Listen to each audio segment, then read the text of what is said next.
everybody, and welcome to a very different Live at 5. Although I know we've got quite a global reach, today I want all of us to be part of something that could be really something that could get to our Prime Minister. Although I'm speaking to all of you, I want to address him and his heart. Scott Morrison is a good man. And quite frankly, I believe he's the only one who can get us out of this mess. So I want to address a letter, and I've asked a few people to help me draft this letter. It may not be the most seamless letter that I'll ever write, but I'm hoping that it'll come from the heart. And listen to me, guys, I need you all to share this. This is not about followers and likes. This morning I was slurred off on Facebook by some fool out there who I wouldn't bother giving him the chance to advertise himself, and we'll block and delete him, telling me that I have a mixed message. Well, quite frankly, my message is very clear. That's what I do. I communicate, and I want to use my voice. But listen to me very carefully. Every one of you listening to me right now, there is nothing more powerful than our voices. Whether you're an Alan Jones or a Paul Murray or these guys, we don't have the reach that these great men have, and basically sticking up for our rights. And I encourage you to support them. But we need a groundswell of the people sitting back there right now, pressing like and saying, yeah, Pat, that's good, isn't enough. I need you, and we need each other. And hopefully this will get to our Prime Minister. Hopefully this will get to our leaders, whether they're state, whether they're federal, whether they're local. Remember, these people were elected by us. So I'm going to do my best, and I trust that you will listen intently and then share with fervour. Dear Prime Minister, you've been an incredible statesman for this great nation in one of the toughest times in this country since World War II. Your dealing with the premiers has been one of a statesman with great diplomacy, and we commend you for that. However, right now, we appeal to you in your God-given role. If you remember, you so aptly said at your last election, it's a miracle. And right now, we need a miracle. And the miracle is that we need you to be our leader, a great leader, the leader that you are. Mr. Prime Minister, you stopped the invading boats coming to our country, and now we're asking you to open up the borders. We're asking you to give us our family access, our farmers access, our sick access. Mr. Prime Minister, knowing what we know about this virus right now, we appeal to you. Right now, our nation is a group of smaller countries run by a bunch of despots who are drunk on power, and this has very little to do with health and everything to do with politics. We need you to smash open our borders. We need you, our leader, that gave us the parameters of social distancing. You told us not to go to the bars. You shut down the restaurants and places of fellowship, and we obeyed you. And we did it because you said so. When you said, stop bulk buying in shops, we listened to you. You corrected us. You admonished us as a father and as a leader, and we complied. It was not us that let you down. It was the despots that our hands feed, the despots that stop the sick and families from getting to hospitals claiming these are our hospitals up in Queensland. And we know full well that those hospitals are paid by the combined efforts of a nation's GST. We're asking you to open up our borders and let us get back to our lives. What happens if the vaccine does not work? The hopelessness that has been so openly terrorizing our souls every day by the media must come to an end. Give us a time, give us a date. We cannot control the virus, but we can control our lives. In saving lives, which is commendable, we're losing lives and livelihoods, and possibly at horrific proportions. When the virus was first announced, it was thought that we would lose 10% of our population. And if that were the case, the current actions would be justified. But we know that it's not even 1%, nowhere near 1%. And the recovery rate is staggering. Mr. Prime Minister, we need you to rise up like a Winston Churchill now. We need you to rise up with a voice and rally your people together. Please lead us. Please lead us as the leader that we need, just like the Allies needed a Winston Churchill. We need your voice to rise above the little Stalin despots that are trying to control our lives. Whilst we may eradicate the virus, we may be eradicating our freedoms. A vaccine may not work, but the hopelessness is increasing. Prime Minister, sort out what we voted you in to do. Open our borders. You are the first Pentecostal Prime Minister who oversaw the closing of the churches in which you worship in. Open them.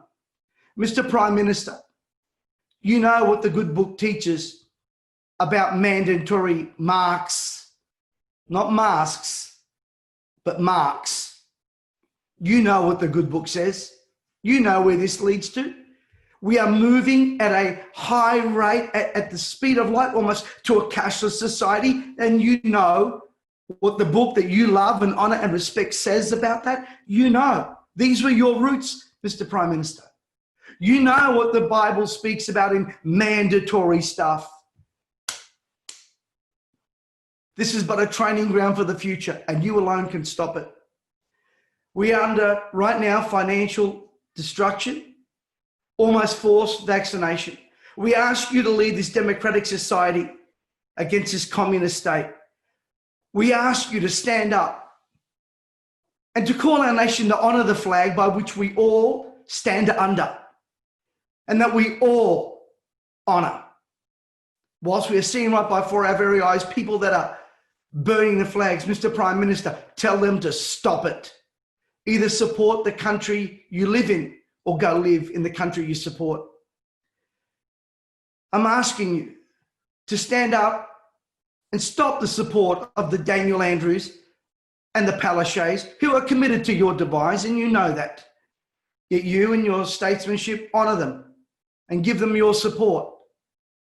They are not funded by their own individual states. They are funded by we the people.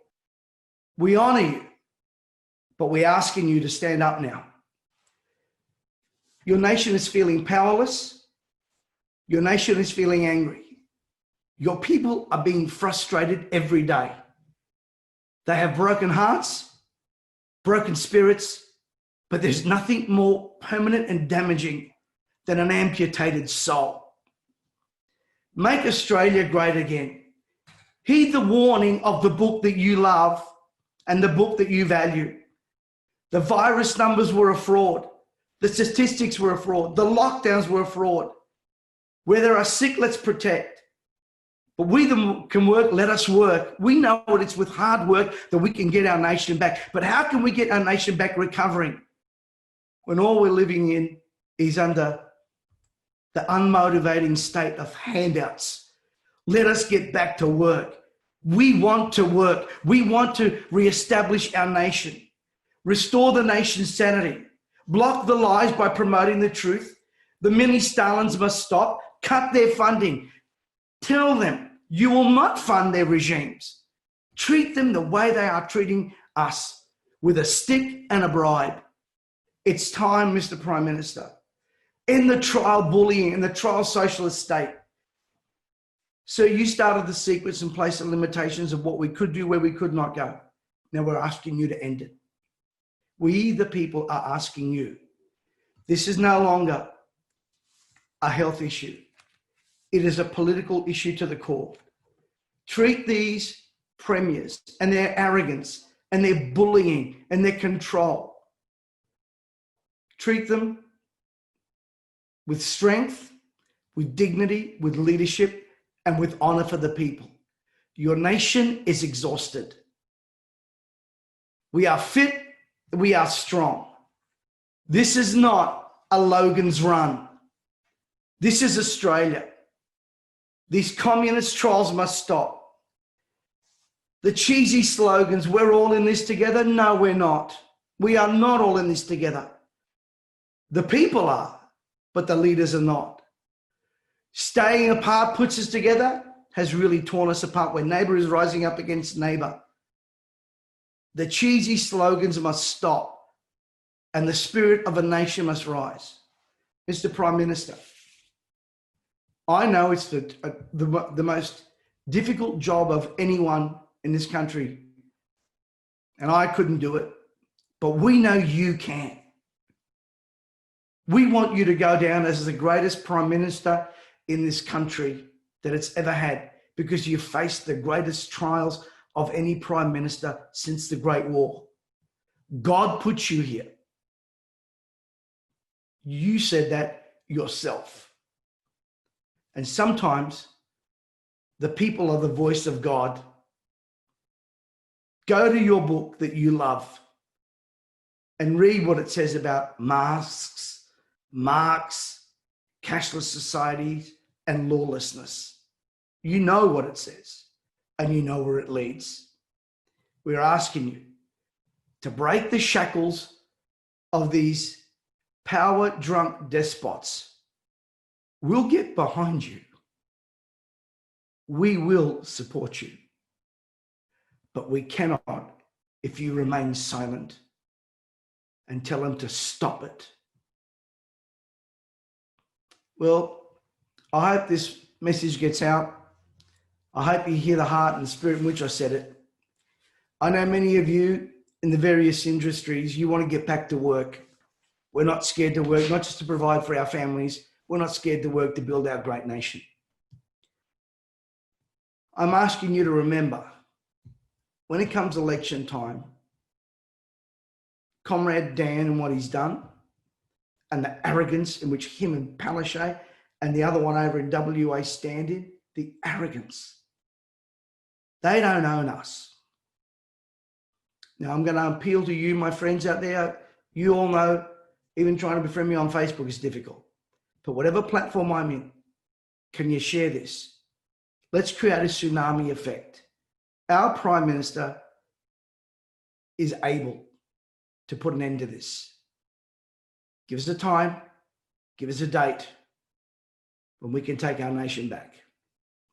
God bless you guys. Trust you have an awesome weekend. Make sure you share, press like, subscribe. Let's get the word out. This is Pat Mesiti. You have a prosperous life.